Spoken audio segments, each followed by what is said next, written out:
Vamos abrir as nossas Bíblias no Evangelho de João, capítulo 11.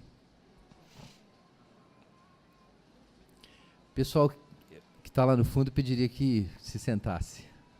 Tem bastante lugar aqui na frente. Nós vamos ler Evangelho de João, capítulo 11, versos 1 a 44. O relato da ressurreição de Lázaro.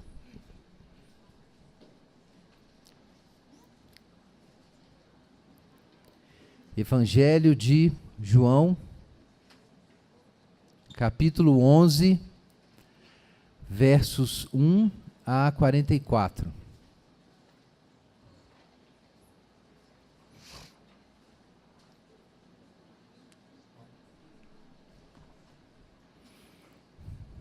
Vamos ouvir a palavra do Senhor.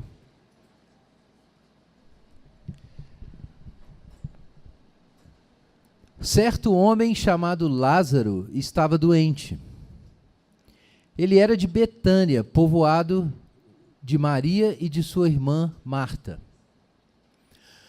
Maria, o irmão Lázaro estava doente, era a mesma que derramara bálsamo perfumado sobre o Senhor e lhe enxugara os pés com os cabelos. Então as irmãs de Lázaro mandaram dizer a Jesus: Senhor, aquele a quem amas está doente. Mas ao ouvir isso, Jesus disse: essa doença não é para a morte, mas para a glória de Deus, para que o Filho de Deus seja glorificado por meio dela. Jesus amava Marta, a irmã dela, e Lázaro. Mas ao saber que ele adoecera, permaneceu ainda 2 dias no lugar onde estava. Depois disse aos discípulos: vamos outra vez para a Judéia. E eles lhe disseram: Rabi, há poucos judeus mandaram apedrejar-te, mesmo assim voltas para lá? Jesus respondeu: o dia não tem 12 horas? Se alguém anda de dia, não tropeça, pois vê a luz desse mundo. Mas se anda de noite, tropeça, pois nele não há luz. E tendo dito isso, acrescentou: nosso amigo Lázaro adormeceu, mas vou despertá-lo do sono. E os discípulos lhe disseram: Senhor, se ele está dormindo, vai ficar bom. Jesus havia se referido à morte de Lázaro, mas eles entenderam que ele falava do sono. E então Jesus lhes disse claramente: Lázaro morreu.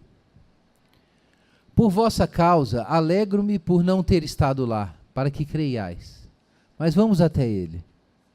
Então Tomé, chamado Dídimo, disse aos outros discípulos: vamos nós também para morrer com ele? Chegando, pois, Jesus, viu que Lázaro estava sepultado já havia 4 dias. Betânia ficava a uma distância de 15 estádios de Jerusalém, e muitos judeus haviam ido visitar Marta e Maria para consolá-las pela perda do irmão. Ao saber que Jesus estava chegando, Marta foi ao seu encontro. Maria, porém, ficou sentada em casa. E Marta disse a Jesus: Senhor, se estivesses aqui, meu irmão não teria morrido. Mas sei que mesmo agora Deus te concederá tudo quanto lhe pedires.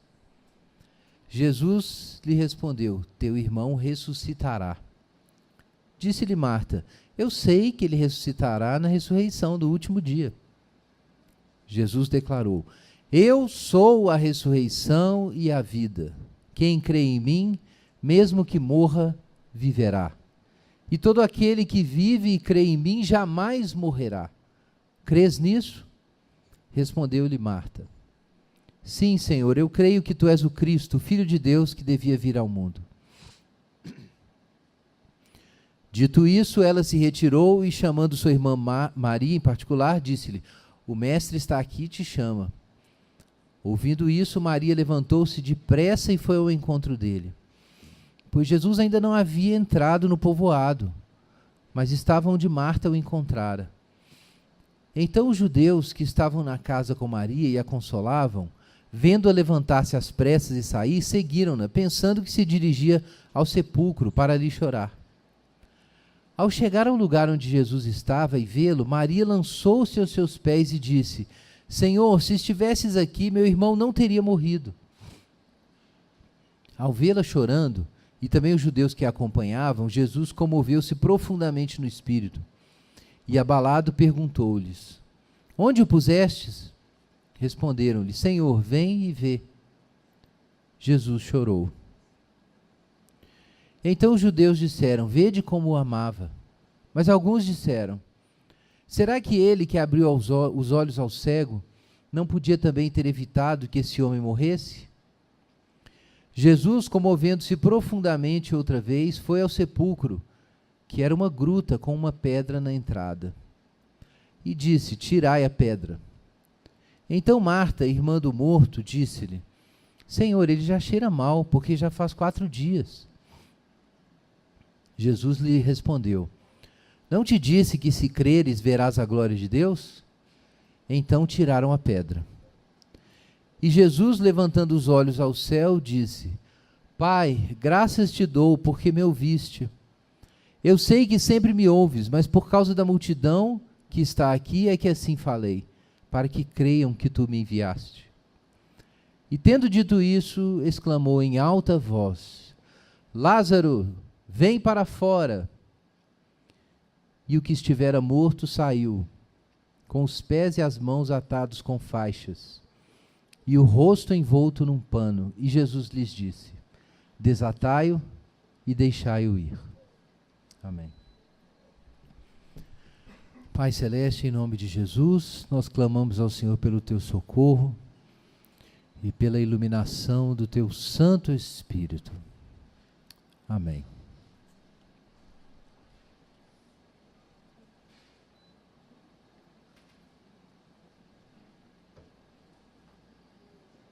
Tem uma água aqui, mas eu não sei se ela é de hoje. É esquisita. Irmãos, o tema que eu anunciei foi esse: eu sou a ressurreição e a vida.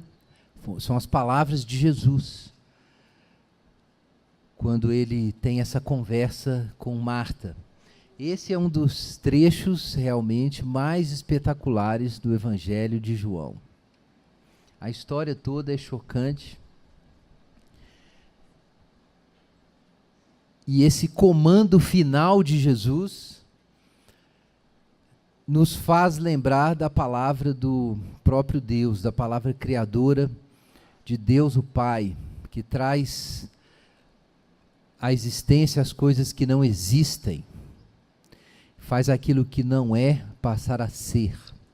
Então é claro que Jesus fez uma oração, mas Jesus também dá um comando, e de repente o túmulo está vazio. A ressurreição sempre é um tema que captura o nosso coração, porque uma das raízes da escravidão humana, como está lá na carta aos Hebreus, é o medo da morte. Se você já leu o livro de Eclesiastes, não é uma carta.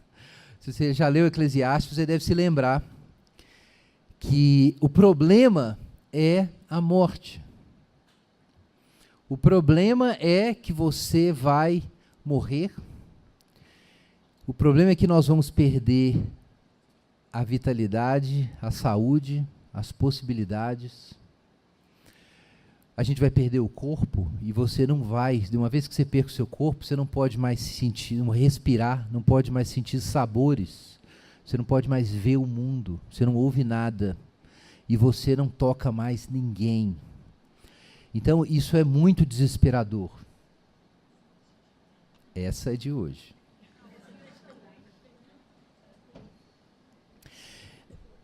Encarar a mortalidade é desesperador.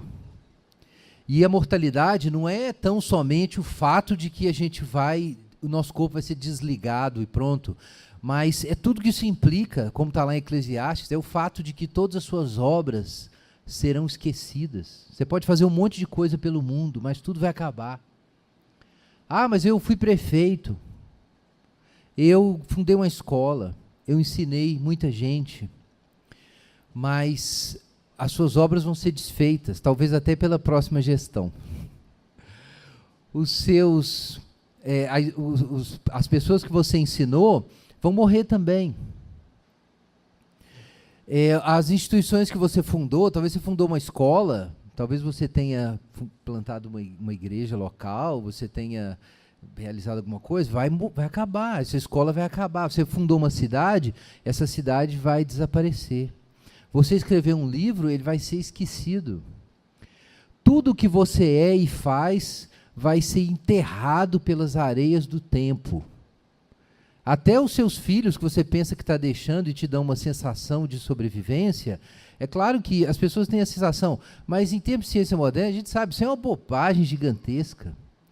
Na verdade, do ponto de vista estritamente biológico, a vida na Terra vai terminar e tudo que você fez vai dar em nada. E você precisa se lembrar disso todos os dias, senão você não se lembra porque você é crente. Você não é crente porque você veio para a igreja para aprender a boa moral. Isso é balela secular. Você não vem na igreja porque isso ajuda na organização social. Organização social para quê? Já ouviram falar da civilização Inca? Sumiu. Vocês estão achando que essa sociedade que nós temos hoje vai durar para sempre? Isso é bobagem. Então, você não vai entender o que é ser cristão enquanto você não digerir esse fato de que você está, desculpa a expressão, meu irmão, com o pé na cova. E se você não entender isso, você ainda não começou a ser cristão. Você ainda está brincando aqui. Porque a questão nossa é de vida ou morte. Está lá em 1 Coríntios capítulo 15, muito claramente. O apóstolo Paulo nos diz, olha, se Jesus não ressuscitou, se você está achando que eu estou jogando duro, se Jesus não ressuscitou, diz Paulo, é vã a nossa pregação e vã a nossa fé. Ele é muito claro. E nós ainda permanecemos em nossos pecados. E nós somos os mais infelizes de todos os homens. Mas eu estou dizendo isso tudo para que você tenha perspectiva.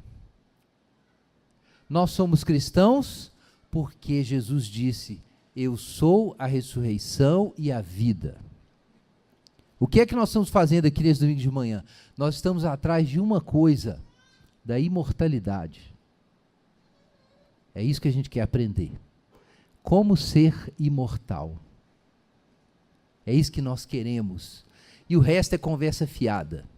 O que você aprendeu na faculdade aí sobre justiça social, perto disso, conversa fiada.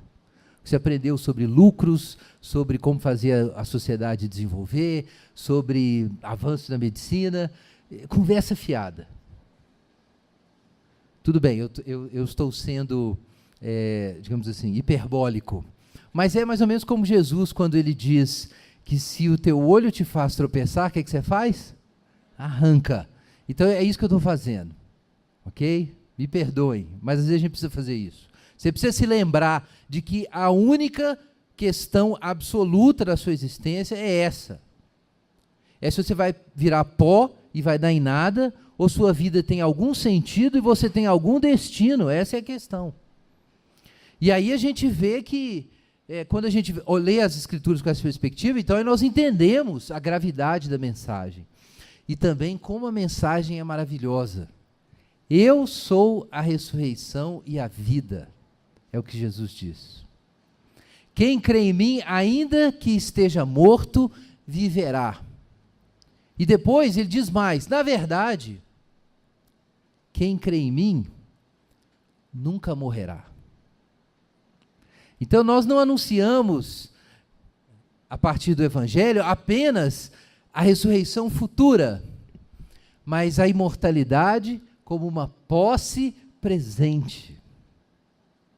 E é isso que Jesus quer ensinar em sua vida, em seu caminho, enquanto ele se prepara para obter para nós a imortalidade, que é o que ele vai fazer na Páscoa. Na Páscoa a gente celebra isso. Por isso é a festa mais importante. A festa mais importante do seu calendário não é o dia do seu aniversário, meu irmão. Talvez você ache o dia de aniversário muito importante. A data mais importante da sua vida não é o dia que você nasceu. É o dia que você se tornou imortal. E esse dia é a Páscoa. Essa é a festa mais importante do seu calendário. É o dia que você se tornou imortal, não é o dia que você nasceu. Não é só a data do aniversário, nem a data de aniversário de casamento também, não, irmã. Não. Aqui em João capítulo 11, nós temos Jesus nos educando sobre a imortalidade, porque Jesus ainda não havia ressuscitado. Jesus é a ressurreição e a vida, mas a sua ressurreição, na qual a nova criação é inaugurada, ainda iria acontecer. Ela ainda iria acontecer. Então o que Jesus está fazendo? Em todo o Evangelho de João, nós temos sinais. Nesses sinais, a glória de Jesus é mostrada e o seu caráter. Isso está antecipado lá no capítulo 1 do Evangelho de João. O Verbo se fez carne e habitou entre nós, cheio de graça e verdade, e vimos a sua glória, como a glória do unigênito do Pai. Toda a história de Jesus e o que o Evangelho apresenta é uma instrução, uma pedagogia a respeito disso. De que modo a glória divina se mostrou em Jesus, o que havia de tão singular. Esse é o assunto de todas as histórias, e cada história apresenta isso de um modo diferente. E aqui nós temos um modo, e nós estamos nos aproximando já do fim da história, quando acontecem os eventos da Páscoa, que no Evangelho de João se chama a hora, né, essa hora das trevas em que o príncipe desse mundo é expulso. Nós estamos chegando nesse momento, então agora nós temos uma etapa importante, a morte. O que a gente faz com a morte? Esse é o ponto aqui. Nós vimos a cegueira, vimos Jesus multiplicando pães e peixes, nós vimos Jesus acalmando a tempestade, e Jesus transformando a água em vinho. Vários sinais vêm sendo feitos, mas agora Jesus diz algo sobre a morte, sobre o que ele veio fazer diante da morte. E todos nós, quando somos honestos, isso é tudo que a gente quer, uma resposta para isso. E o texto começa com Lázaro doente, veja na sua Bíblia. Quem é Lázaro? Certo homem chamado Lázaro estava doente. Lázaro está doente. Lázaro é um amigo de Jesus. Jesus era amigo dessa família. Lázaro era de Betânia, o povoado de Maria e sua irmã Marta. Betânia era uma cidadezinha, uma vilazinha próxima de Jerusalém, pouco menos de 3 quilômetros, e muito pequenininha. Jesus conhecia essa família. Lázaro está doente, e Maria, depois aqui no capítulo 12, nós vamos ter a história sobre Maria ungindo, né? Aqui antecipa, o capítulo 11, verso 2, antecipa a história que na verdade vai aparecer no capítulo 12. Maria é essa que tinha derramado o bálsamo e enxugou os pés de Jesus com os cabelos. Então as irmãs de Lázaro mandaram chamar Jesus. Senhor, aquele a quem amas está doente. Por que aquele quem amas? Jesus não ama todo mundo? Então vamos lá, gente. Jesus tinha amigos, tá? Amigos. Igual a gente tem amigos. Você pode pensar, não aceito que Jesus seja mais amigo de alguém do que eu.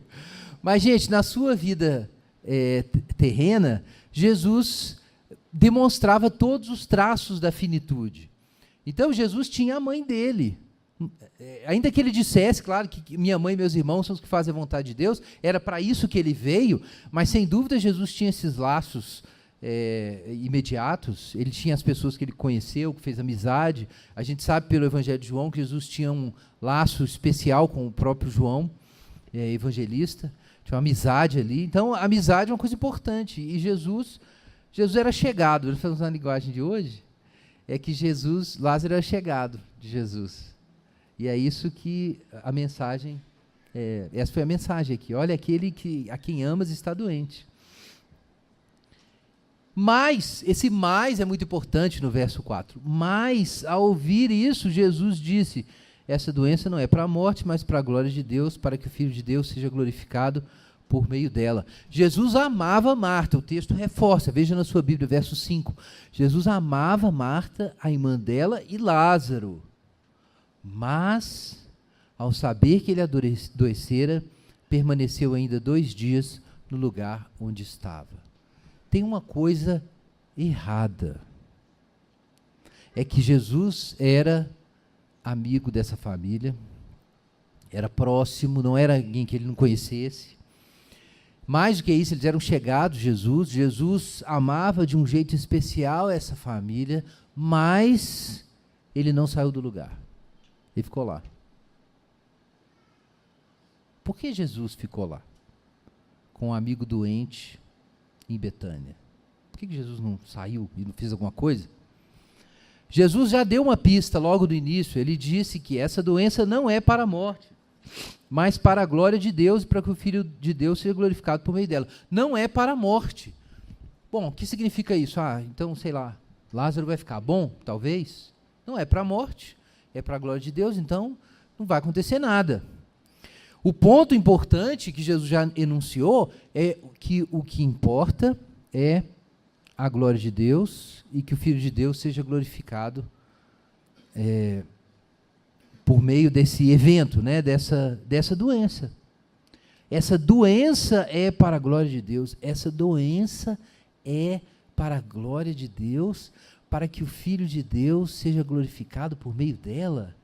Dá para entender, dizer que não é para a morte, porque isso é disjuntivo, né? Não é para a morte, mas para a glória de Deus. Só que o que ele está dizendo que não é para a morte, mas para a glória de Deus, é uma doença. Isso é estranho. Ou não, a gente acabou de ler no capítulo 10 a história do cego de nascença, e a gente vê exatamente isso lá. Senhor, quem pecou? Ele ou seus pais para que nascesse cego? É a resposta de Jesus. Nem ele, nem seus pais. Não foi por causa disso. Então, para quê? A razão é exatamente a mesma. Para que a glória de Deus se manifeste. Para que Deus seja glorificado. Então, aqui de novo a gente tem esse discurso. Para a glória de Deus. Para que o Filho de Deus seja glorificado por meio dessa doença. E aí os versos 5 e 6 dizem isso para nós.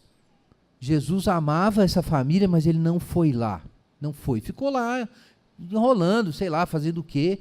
E não desceu para a Judéia, não desceu para Betânia. Isso é realmente estranho. Mas o texto deixa claro, esse é o postulado aqui, que Jesus ama essa família.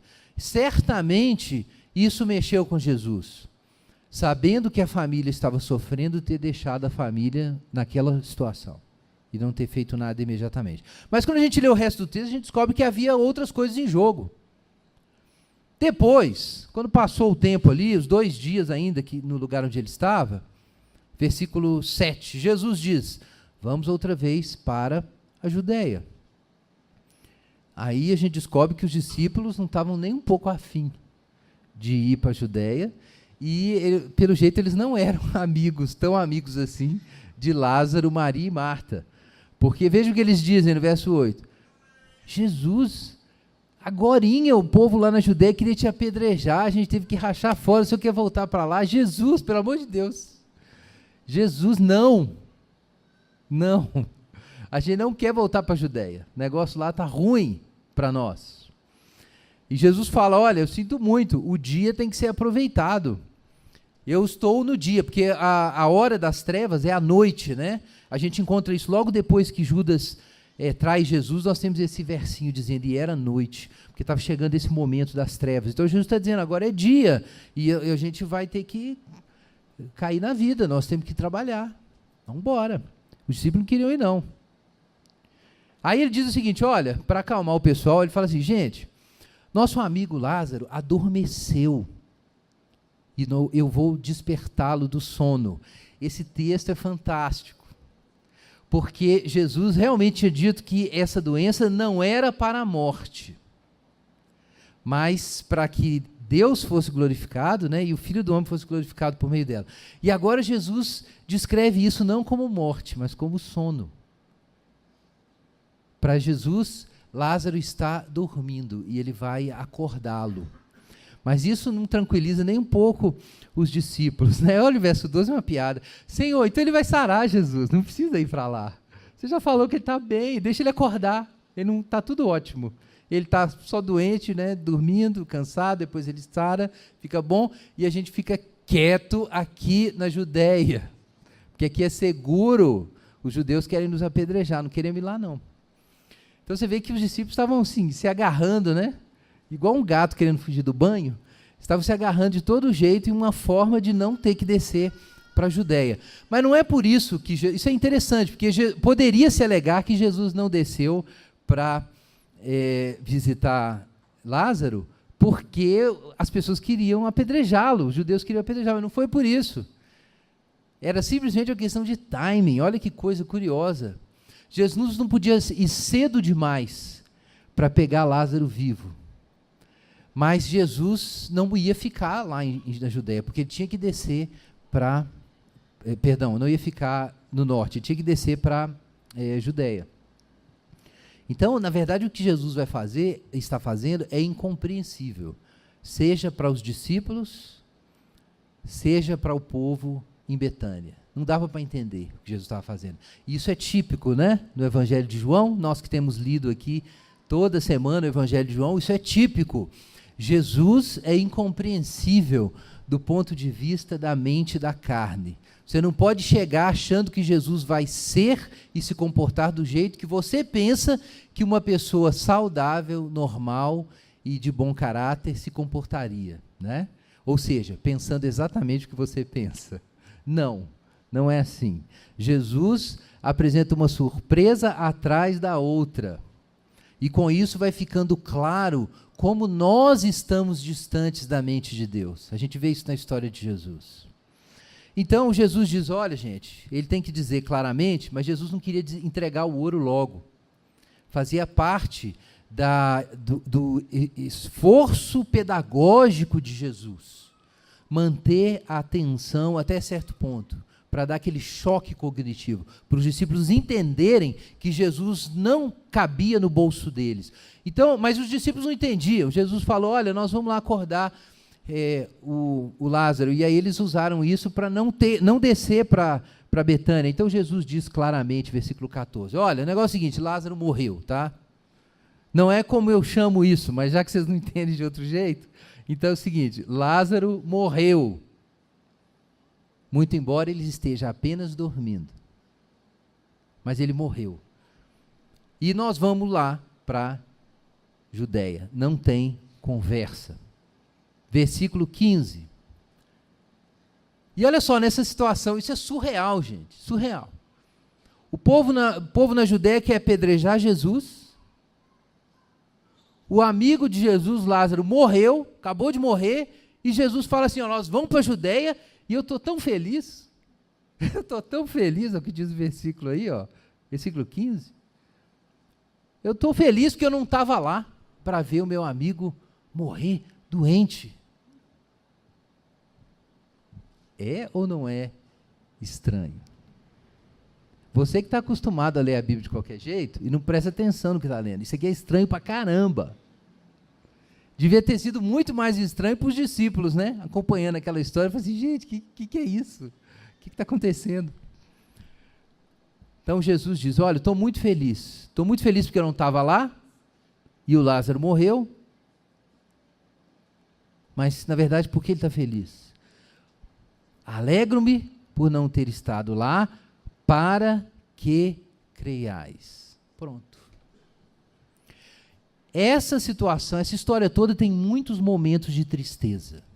Você lê a história, você vê que tem tristeza, muita tristeza. Até Jesus chora a certa altura, nós vamos ver o que significa.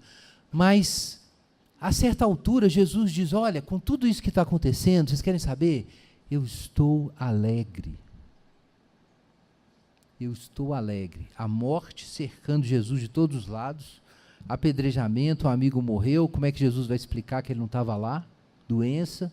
Os discípulos falam assim, não, então nós vamos morrer também. Você viu, Tomé falou assim, beleza, Jesus, então vamos, né? Vamos todo mundo morrer.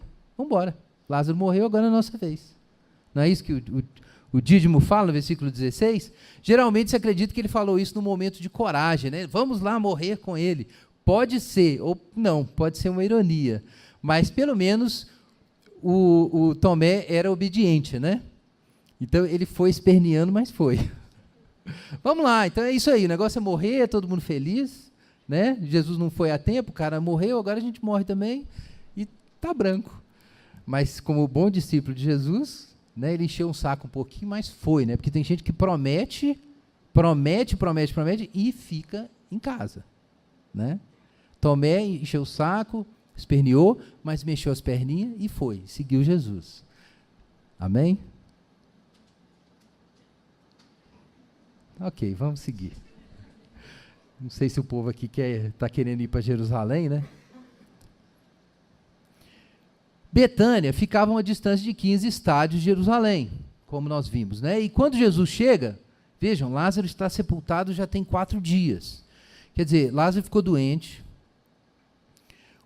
Entre o aviso chegar e Jesus fazer a viagem, deu aí 2 dias, e ele ainda esperou lá 2 dias, então deu 4 dias, talvez, enfim, talvez a história toda tenha dado 7 ou 5 dias. O caso é que no final, Lázaro já tinha morrido, havia 4 dias quando ele chega. Muitos judeus tinham ido visitar Marta e Maria para consolá-la pela perda do irmão.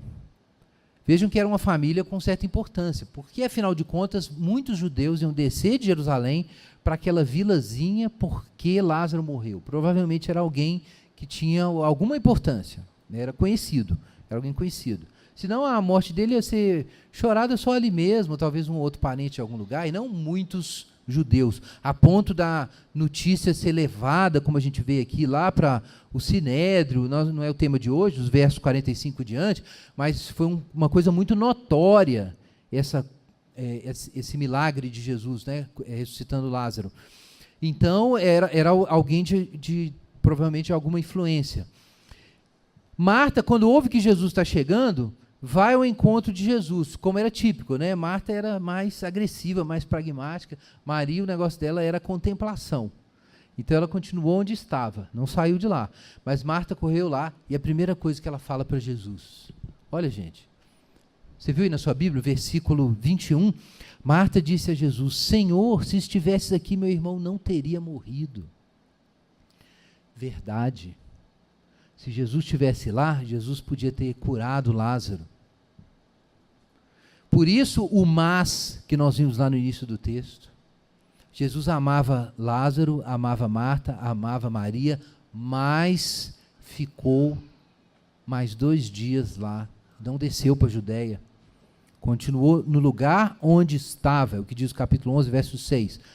No lugar onde Jesus estava, ele ficou. E isso foi notado. Isso foi lembrado.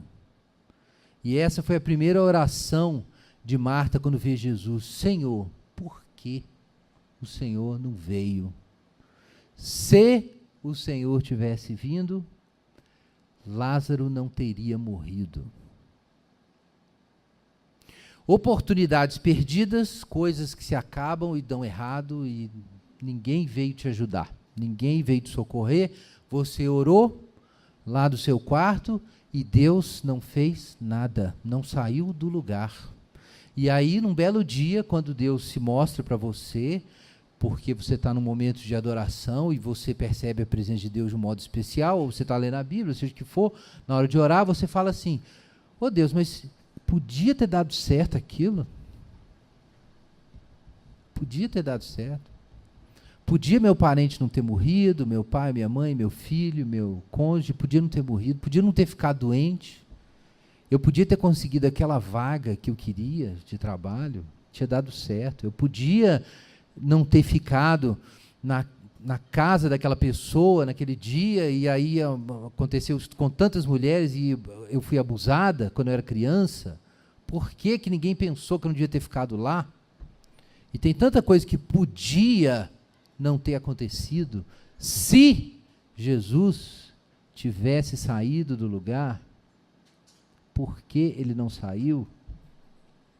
É muito bonito a gente ler no final, Lázaro sai para fora, mas teve um monte de coisa que aconteceu antes aqui, o assunto todo do texto é esse. A ressurreição é o final da história, que explica um monte de coisa, mas e o meio da história? O meio da história é um problema. O problema é por que Jesus não foi para Betânia. Esse é o problema. Por que ele não foi? Ele não foi. Mas Marta não perdeu a fé. Veja aí na sua Bíblia. Senhor, se estivesse aqui, meu irmão não teria morrido, mas sei que mesmo agora Deus te concederá tudo quanto lhe pedires. Marta não perdeu a fé em Jesus. Jesus ainda é Jesus. Ela olha para Jesus e fala, não, mas não tenho para onde ir, eu não sei por que isso aconteceu. Podia ter sido diferente, na minha opinião, mas seja o que for que tenha acontecido, Jesus tem as palavras de Deus, Jesus tem acesso ao Pai, o que Jesus pede acontece. Então, eu não sei o que está acontecendo, mas Jesus pode tudo. Então, a fé dela na pessoa de Jesus ainda está presente. Mas a gente percebe que a fé ela é incipiente, frágil. Jesus diz para ela, no que foi chamado pelo Donald Carson de obra-prima da ambiguidade. É essa frase de Jesus no verso 23. Marta, veja na sua Bíblia, Marta, o seu irmão vai ressuscitar. Seu irmão vai ressuscitar. Não dava para entender isso. É claro que ele vai ressuscitar, todo judeu sabe que a gente vai ressuscitar. Então a Marta já imediatamente respondeu, no versículo 24, claro, Jesus, eu sei que no último dia a gente vai ressuscitar, Lázaro vai ressuscitar no último dia, eu sei disso.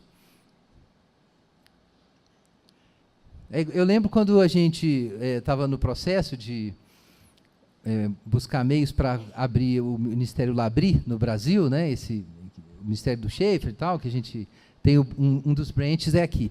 Mas, na época, no início, quando esse assunto estava sendo ventilado, eu lembro que Rodolfo contou essa história, que ele entrou em contato com o Andrew Fellows, que era o diretor internacional na época, e perguntou, Andrew, ele já tinha visitado o Labri e tal, na Inglaterra, então ele perguntou, Andrew, é possível um Labri no Brasil? Você acha que rola? Aí disse que o Andrew respondeu assim, cara, para Deus tudo é possível. Pensa no balde de água fria, né? Claro que para Deus tudo é possível. Já que para Deus tudo é possível, eu posso nunca mais ficar doente, eu posso ganhar na loteria, eu posso conseguir a melhor vaga de emprego do mundo e assim por diante. Tudo pode acontecer, né? Só que não. Então, tipo assim, no último dia vai ressuscitar, só que, né? Amém. Só que hoje a gente está aqui na miséria. Né? Então... ela não estou dizendo que ela foi irônica, não tem nada de irônico aqui, mas é que ela foi, tipo assim, ela raciocinou pela ortodoxia. É claro, Jesus, eu sei que tem a ressurreição depois. Mas eu queria meu irmão Lázaro aqui e agora. Eu não queria a ressurreição depois. Quer dizer, não é o meu ponto aqui. Eu queria Lázaro agora. Então Jesus chama a atenção de Marta para ele, veja na sua Bíblia. Jesus declarou, Marta, nesse momento não importa a ortodoxia, a questão não é o princípio geral, escatológico, de que todos ressuscitarão no fim, o que importa sou eu, versículo 25, eu sou a ressurreição e a vida, quem crê em mim, mesmo que morra, viverá. Não se trata da doutrina da ressurreição dos mortos, se trata de quem está diante de você. Você vê nessa situação o fim, a ausência, a tragédia, o desastre, nada aconteceu, você não pode parar de olhar para mim, porque eu sou a ressurreição e a vida. E essa era a questão. Era de que forma Jesus é visto naquela situação de trevas.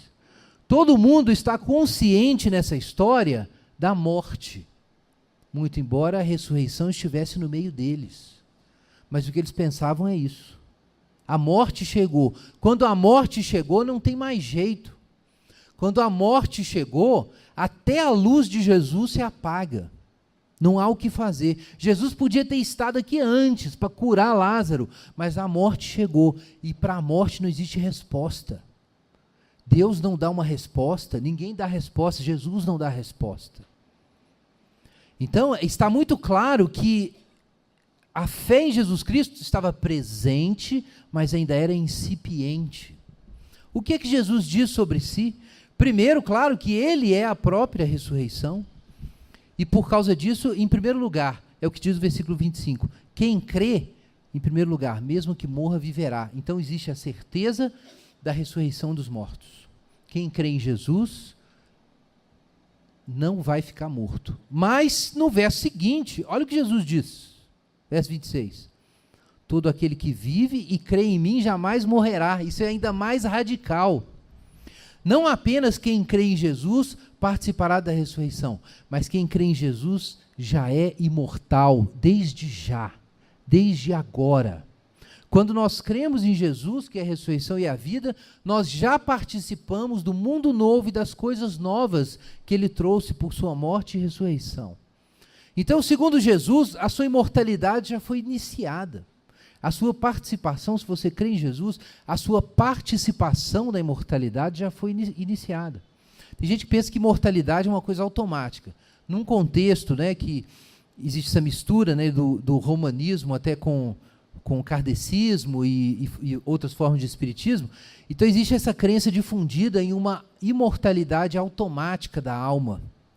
Isso é extremamente comum, a gente encontrar isso, como se não houvesse nada de especial.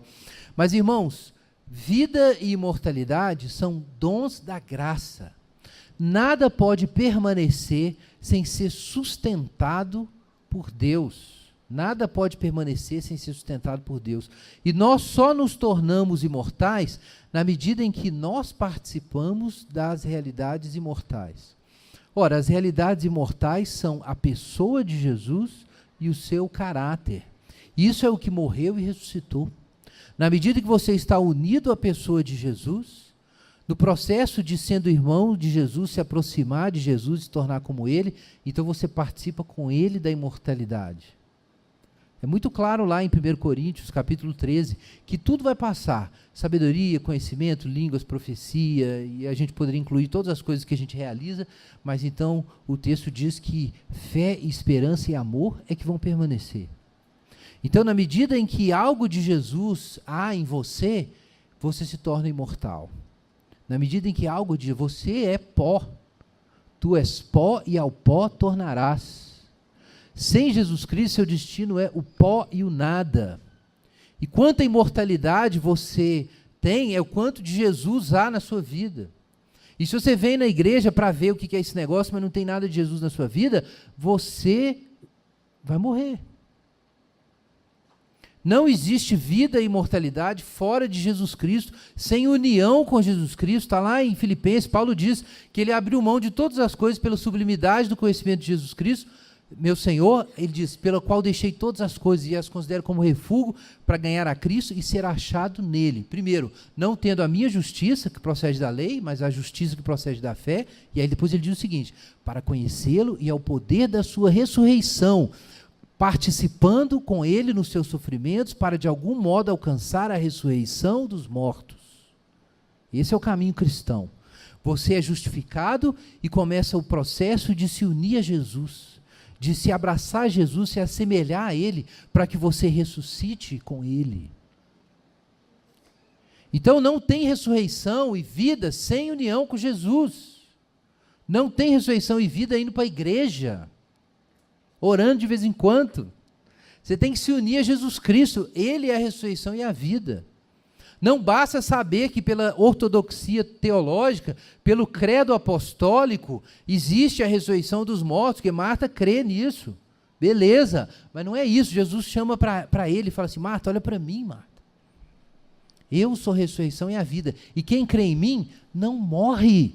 Então aqui nós temos a chave para entender o que está acontecendo. Porque para os discípulos, Lázaro morreu.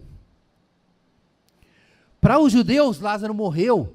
Para Marta, Lázaro morreu, mas para Jesus, o meu amigo está dormindo, e eu vou ali despertá-lo. Porque quem crê em Jesus, não morre. Quem está unido com Jesus é imortal, e o seu corpo pode falhar, mas quem crê em mim, jamais morrerá.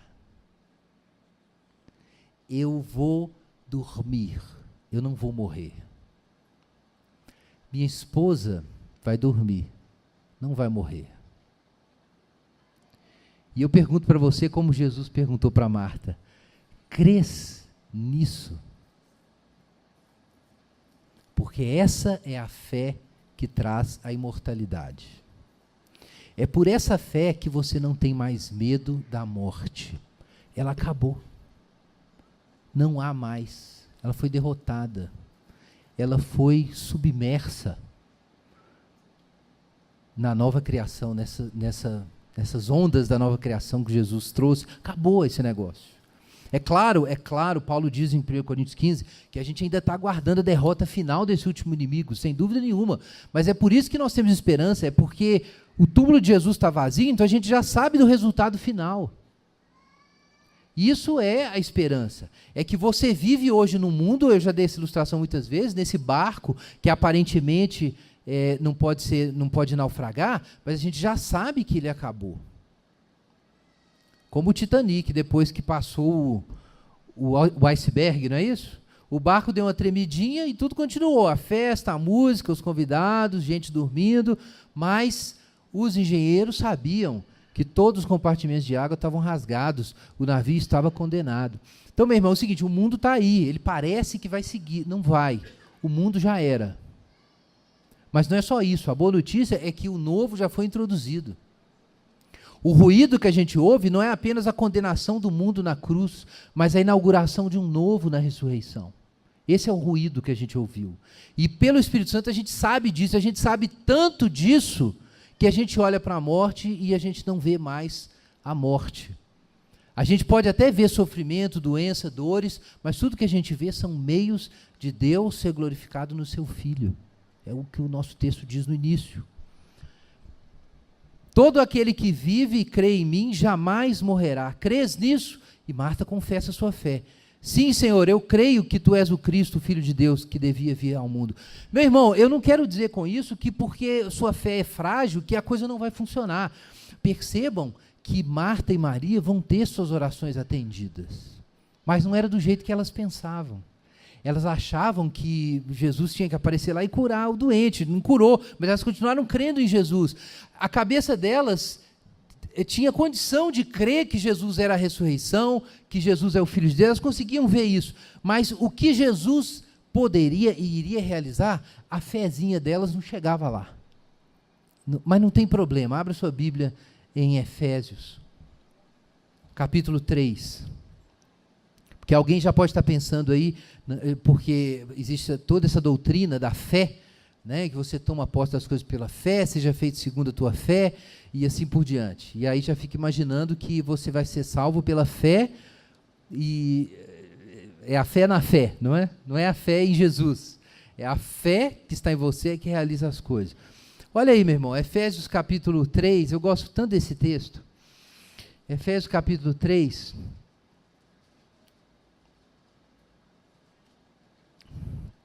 versículo 20, depois que Paulo ora para os efésios terem a compreensão do mistério que ele está anunciando, compreensão do amor de Deus em Jesus Cristo, olha o que ele diz no verso 20, aquele que é poderoso para fazer bem todas as coisas, muito além do que pedimos ou pensamos, pelo poder que age em nós, a Ele seja a glória na igreja em Cristo Jesus por todas as gerações, para todo sempre. Algumas versões antigas, onde nós temos aqui muito além, trazem infinitamente mais, daí veio até o cântico, né, que o Asaf Borba compôs. Irmãos, esse texto é fantástico. Ele significa que você que crê em Jesus, não significa que você tem que capturar, compreender, alcançar e descansar em tudo o que Jesus pode e vai fazer por você. Por uma razão muito simples, não tem como você alcançar o amor de Deus com a sua fé. A graça de Deus está sempre um passo à frente da sua fé. Então, Deus sempre faz e pode fazer muito mais do que a gente dá conta de pedir ou pensar. Inclusive, diz o nosso texto, com o poder que opera em nós. Quanta gente aprendeu essa doutrina de que o que Deus vai fazer é apenas na medida, apenas exclusivamente na medida da sua capacidade de crer. Não. E muitas vezes Deus faz isso, responde à medida da sua fé, isso é verdade. Mas não se segue daí que Deus não faça mais do que isso. Pelo contrário, a gente lê a Bíblia, a gente vê que Deus está fazendo mais do que isso o tempo inteiro.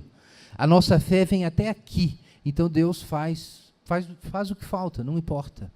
A gente vê isso aqui claramente, porque Marta crê em Jesus, mas não consegue ver isso que Jesus está dizendo.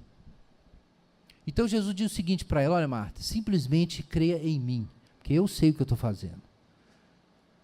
Marta não dava conta de enxergar que Jesus ia ressuscitar Lázaro. Ela não dava conta de ver isso. Ela só conseguiu olhar para Jesus e falar: ó, seja o que for a resposta, é Jesus que vai dar. Isso foi suficiente. Lembre-se disso, meu irmão, a graça está sempre um passo à frente da sua fé. Não é a sua fé que libera o poder de Deus. É o poder de Deus que te faz ter fé, que libera a sua fé. É o oposto. Você ouviu isso por aí, que você libera o poder de Deus pela fé, e quando tem muito poder é porque você tem muita fé, como se isso fosse uma coisa antropocêntrica. Não é assim. Jesus aqui, se dependesse da fé do pessoal, sabe o que Jesus tinha feito, gente? Não tinha feito nada. Jesus, pelo contrário, fez muitas coisas para a fezinha, pequenininha, dos discípulos e dos amigos dele não morrer. Jesus se alegrou porque ele ia fazer algo para que eles pudessem crer, para que eles viessem a ter fé, meu irmão. A sua fé, você aprendeu lendo Kenneth Hagin, esse ministério aí da fé, né? Tem o escudinho da fé, você deve ter visto nos carros por aí. Você aprendeu esse negócio, o negócio é mentira. Deus é maior do que a sua fé, e Ele faz mais do que a sua fé aguenta fazer, e você só tem fé porque Deus está trabalhando na sua vida. Porque se Deus não tivesse misericórdia para arrancar você do poço onde você se esconde todos os dias, você já tinha ido para o beleléu há muito tempo. Mas isso dito, é claro que Deus quer que a gente tenha fé. Ele está fazendo tudo isso para a gente ter fé, porque a nossa fé é muito fraquinha.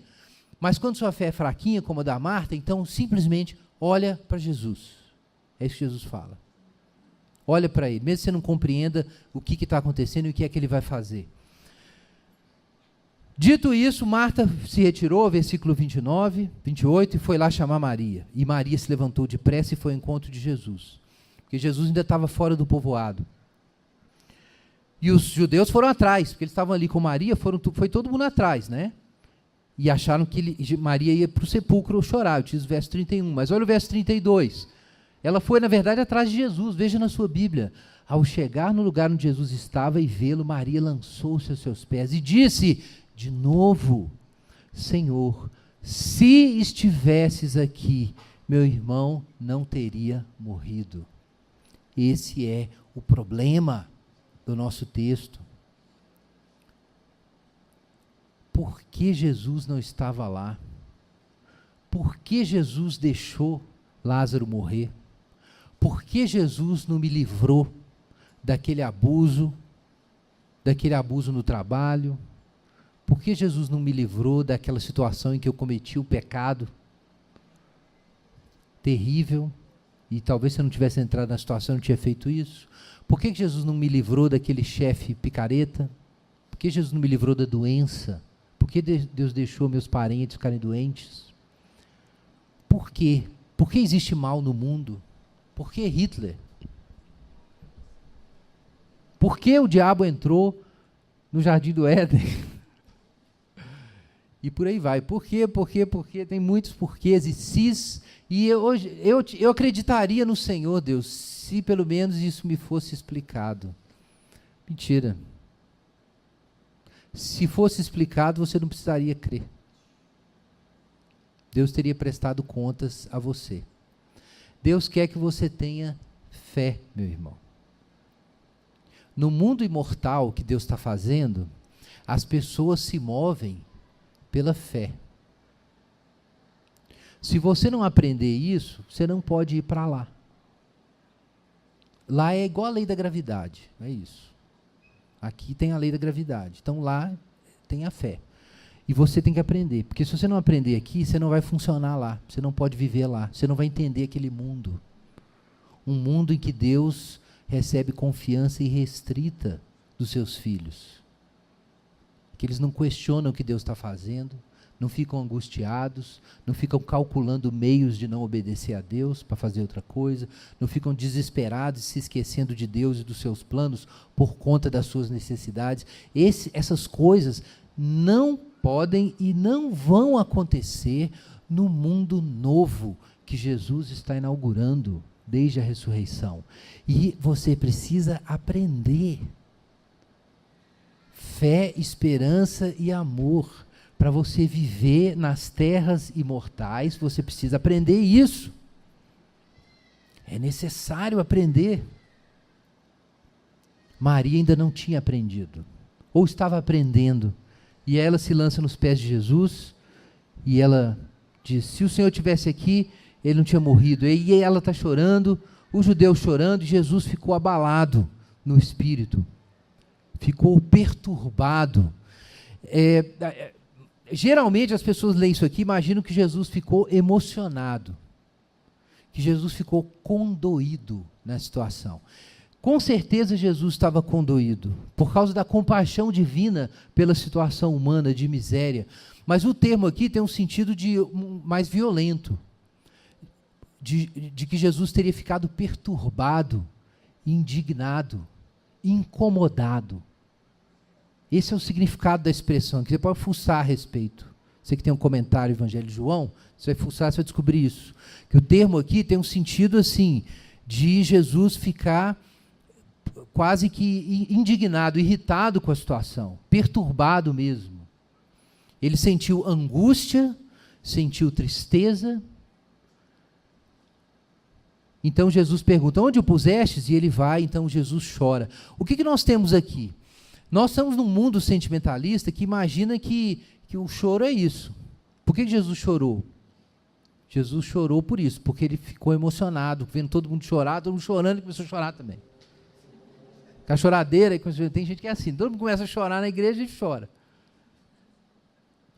Isso é um perigo, irmãos, perigo. Eu tive um professor de seminário que contou isso como exemplo do que não fazer. A primeira vez que ele foi pregar na igreja dele, ele, na verdade, era seminarista, né? A primeira vez que ele foi pregar, ele subiu no púlpito e ele estava nervosíssimo, o culto tinha sido uma benção, louvor e tal, e ele estava nervoso, e começou a ficar inseguro demais, e quando ele subiu no púlpito, ele esqueceu tudo que ele ia falar. Tudo. Não vinha uma vírgula.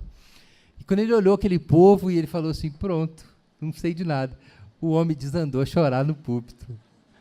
E aí foi aquela bênção, todo mundo chorou, mover de Deus, choradeira, né? E aí não teve mais pregação, porque daí o povo foi orar e falou em línguas e cantou e tal.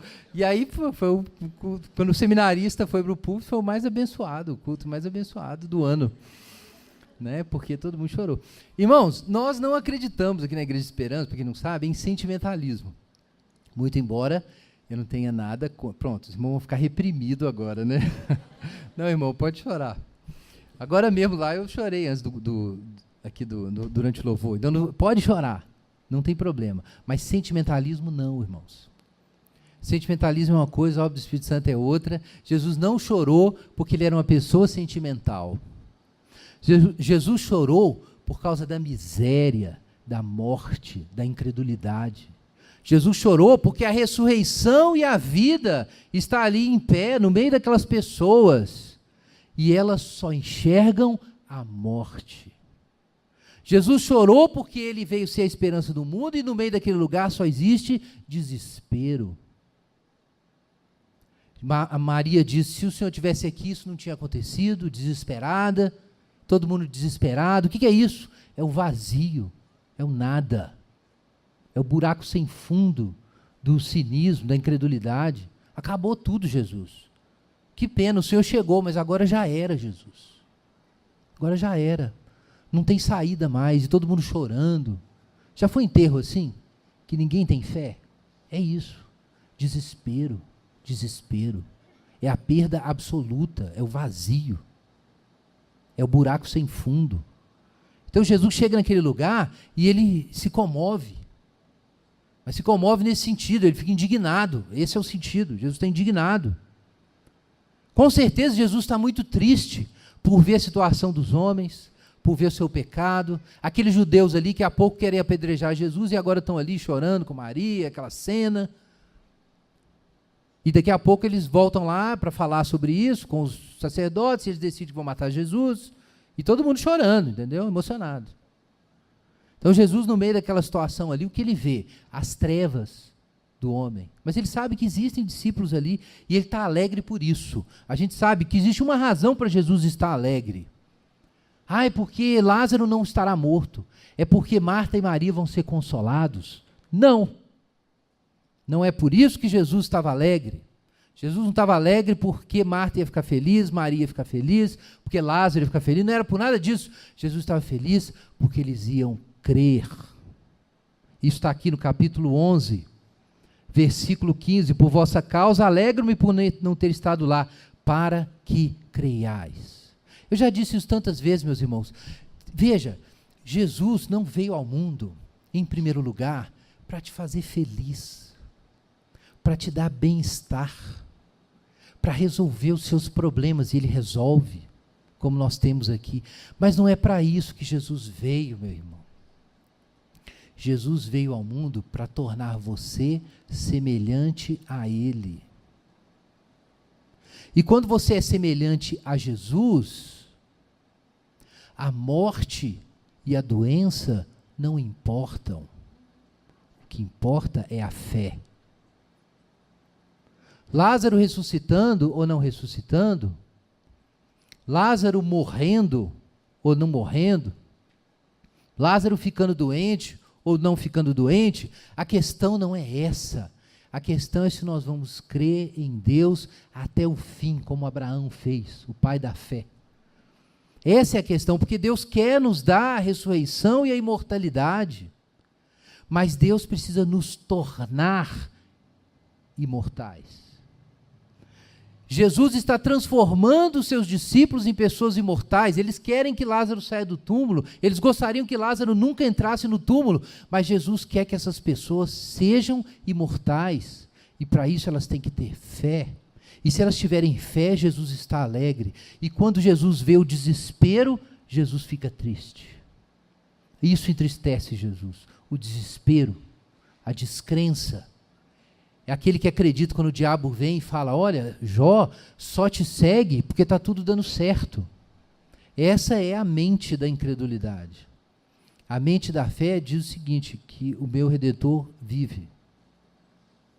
E ele vai se levantar sobre a terra, e em minha carne verei a Deus. E isso é o que importa. Então, os judeus veem Jesus chorando, versículo 36, uns falam, olha como o amava, não estavam entendendo o que estava acontecendo. Acharam que Jesus estava chorando porque, perdi meu amigo. Como assim? Jesus já tinha falado que ia ressuscitar Lázaro? Irmãos, Jesus já tinha dito no começo do capítulo 11 que ele ia ressuscitar Lázaro. Como que Jesus ia estar chorando porque perdeu um amigo? Não é. Jesus não perdeu. O meu amigo Lázaro está dormindo e eu vou lá despertá-lo. Jesus não estava chorando por isso. Jesus não estava emocionado. Ele não estava sofrendo a perda. Ele está a ponto de arrancar o sujeito do túmulo. Não é por isso que ele está chorando. E alguns ainda, o verso 36 são as pessoas piedosas que não entenderam nada. O verso 37 são as pessoas ímpias, que também não entenderam nada. Alguns disseram, será que ele que abriu os olhos ao cego não podia ter evitado que esse homem morresse? Estão vendo aqui o problema da incredulidade, de você querer que Deus trabalhe dentro das suas condições, de você dar para Deus o timing das coisas, e dizer para Deus o que ele devia ou não devia ter feito na sua história, e na história dos seus parentes. E você ora desse jeito, Deus não devia ter sido assim, o Senhor não devia ter feito desse jeito, Deus devia ter feito daquele outro jeito, e assim por diante. E é assim. Essa é a mente da carne tentando entender Jesus Cristo. Então Jesus, comovido, nesse sentido, outra vez, vai ao túmulo, que era uma gruta, manda tirar a pedra. E Marta? Poxa, Marta não disse, eu creio que tu és o Filho de Deus que deveria vir ao mundo, no versículo 27?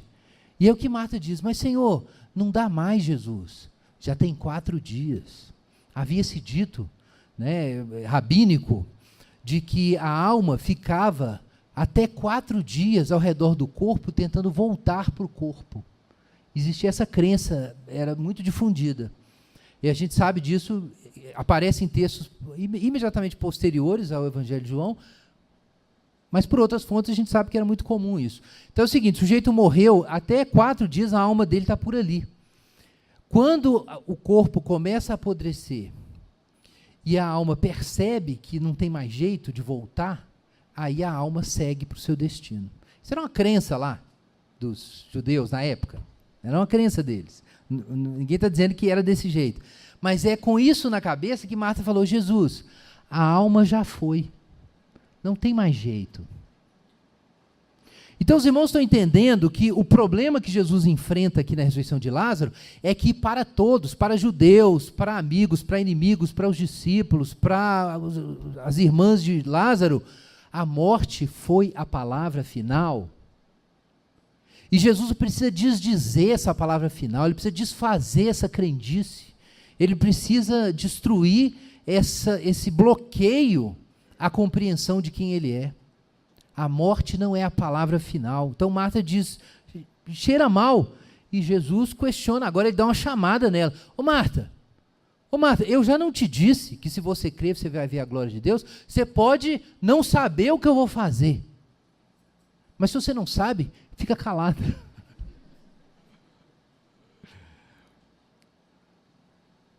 Então, na fé, talvez a gente não consiga alcançar o que Jesus está fazendo, e frequentemente a gente não consegue alcançar. Mas se você não consegue alcançar, meu irmão, não diga o contrário. Não acolha na sua mente objeções carnais, pecaminosas, porque sua fé não chega lá. Se sua fé chegar a Jesus, tá bom, fica quieto e segue Jesus. Não questiona Jesus. Não vai dizer: não, Jesus, a morte aí já foi demais, a morte é a palavra final, Jesus, o que o senhor está querendo fazer? Já acabou, não tem mais nada para você fazer aqui, Jesus. Já era, Jesus.